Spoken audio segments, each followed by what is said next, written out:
கிறிஸ்துவின் நாமத்தினாலே மாறாத தேவனாகிய கர்த்தர் நம்ம இன்னும் ஜீவனோடு வைத்து இந்த நாட்களிலே தேவனுடைய வார்த்தைகளை கேட்க கர்த்தர் கிருபை செய்கிறதுக்காய் நன்றி செலுத்துகிறோம். ஒவ்வொரு மனுஷனுடைய வாஞ்சியும் சீயோனை நோக்கியே இருக்க வேண்டும். நம்முடைய வாழ்நாட்கள் நாம் போகிறதான இந்த வழி பிரயாணத்தில் நம்முடைய நோக்கம் எல்லாம் தேவன் வாசம் பண்ணும் இடமாக இருக்கிற சீயோனை நோக்கித்தான் நாம் போய்கொண்டிருக்கிறோம்.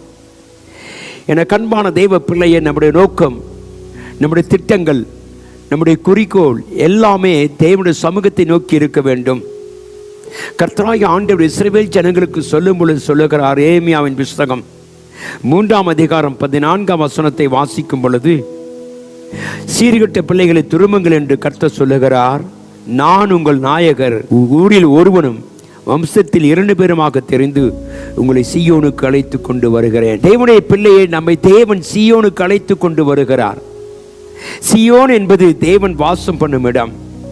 அங்கு தேவன் தம்முடைய மகிமையை வெளிப்படுத்துகிற கடமாக இருக்கிறது.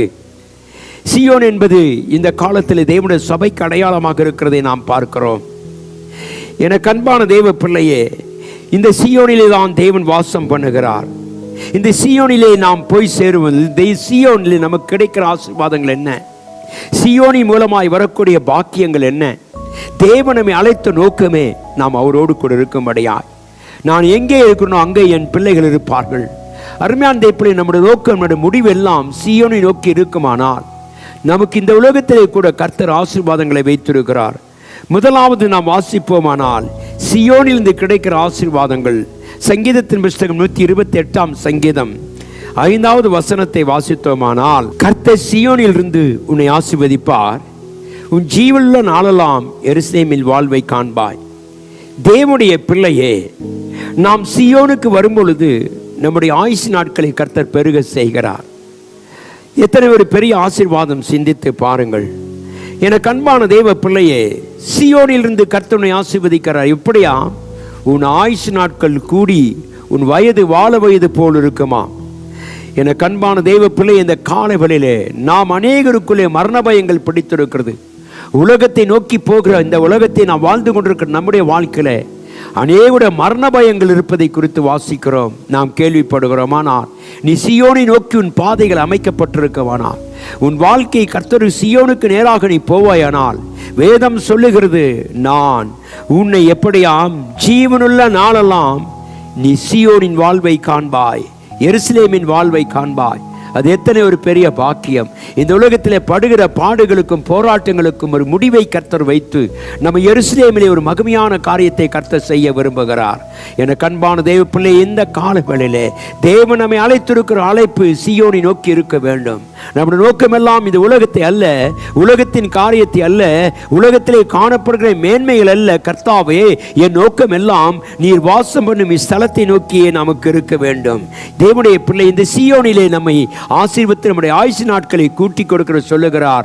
நான் உன்னை ஆதரிப்பேன் என்று கர்த்தர் சொல்லுகிறார். சங்கீதம் 20ஆம் சங்கீதம் 2வது வசனத்தை வாசிக்கும் பொழுது, தேவன் சீயோனிலிருந்து உன்னை ஆசீர்வதிக்கிறவர், ஆதரிக்கிறவர், உன்னை பாதுகாக்கிறவர், உனக்கு கர்த்தர் நன்மைகளை செய்கிறவராக இருக்கிறார். ஆகவே தான் தேவனுடைய பிள்ளையை இந்த காலையில் சொல்லுவோம், அப்பா, எங்கள் நோக்கம் எல்லாம் இந்த சீயோனை நோக்கியே. நாங்கள் வாழ்கிற இந்த உலகத்தில், இந்த உலகத்திலிருந்து ஒன்றுமே நாங்கள் கொண்டு போவதும் இல்லை, கொண்டு வந்ததும் இல்லை. ஆனால் எங்களுடைய நோக்கம் எல்லாம் உம்முடைய ஸ்தானத்திலே, உம்முடைய சீயோனிலே நாங்கள் இருப்போமானால், நீர் எங்களை ஆசீர்வதித்து எங்கள் ஆயுசு நாட்களை கூட்டி கொடுத்து எங்களை நீ மேன்மைப்படுத்துகிறதுக்காக உமக்கு நன்றி செலுத்துவோம். ஆசீர்வதியும் ஆண்டவரே என்று சொல்லுவோம். இந்த காலை நோக்கம் என்ன? நீ சீயோனை நோக்கி போய்கொண்டிருக்கிறாயா? உன் வாழ்க்கையில் இந்த சீயோன் மகிமையாக இருக்கிறதா? சொல்லுவோம், கர்த்தாவே, இந்த சீயோனிலே இருந்து நீர் எங்களை ஆசீர்வதிக்கிறவர். ஆகவே தான் வேதம் சொல்லுகிறது, கர்த்தராகிய ஆண்டவர் நம்மை சீயோனுக்கு நேராக நடத்துகிறார். அருமையான தேவப்பிள்ளை, இந்த காலவில் நம்பிக்கையோடு போ. உன் நோக்கமெல்லாம் தேவனுடைய சீயோனை நோக்கி இருக்குமானால் உன் வாழ்க்கையில் சகலத்தையும் அவர் நன்மையாய் மாற்றி கொடுக்க அவர் வல்லவராக இருக்கிறார். கண்களை மூடி ஜெபிப்போம். எங்கள் கிருபையும் இரக்கமும் அன்பும் உள்ள நல்ல தெய்வமே, இந்த அருமையான காலை வேலைக்காய் உமக்கு நன்றி செலுத்துகிறோம். கர்த்தாவே, இந்த உலகத்தில் எத்தனை வருஷம் வாழ்ந்தாலும் எங்கள் நோக்கமெல்லாம் நீர் வாசம் பண்ணும் சீயோனை நோக்கி கர்த்தாவே, அந்த சீயோனிலே நாங்கள் இருக்கும் பொழுது நீர் எங்களை ஆசீர்வதித்து கர்த்தாவே எங்கள் செல்வ செழிப்பாக மாற்றுகிறதுக்காக உமக்கு நன்றி. புதிய கிருபைகளை தாரு மகிமைப்படுத்தும் ஐயா.